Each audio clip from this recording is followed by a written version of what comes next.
ova aktivnost, evo kao što vidite, fokusirali smo se samo na jednu plažu na otvorenom moru, na poluostrvu Luštica,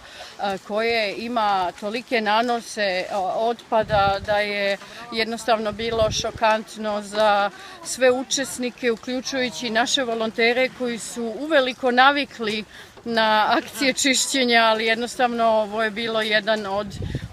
težih aktivnosti baš zbog količine smeća i naravno radi se o veoma nepristupačnom terenu. Videli smo još nekoliko plaža prema Almaro Beach da ima iste količine i ne samo na plaži nego i u zaleđu, to su deponije i nismo bili u mogućnosti bez mašinerije i bez drugih logističke podrške, mehanizacije da to završimo.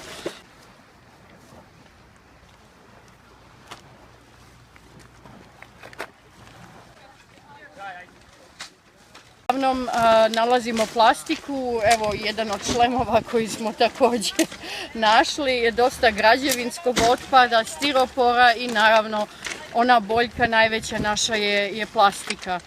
Ima dosta i albanskih etiketa na otpadu, što znači da i more nanosi iz drugih zemalja, što ne znači da naše smeće ne ide u Hrvatsku i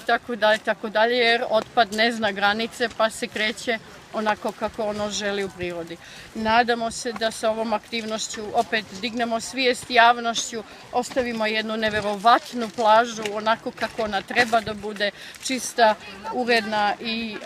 spremna za sve nas da koristimo bez ovolike količine otpada i šta mi radimo prirodi je stvarno neverovatno.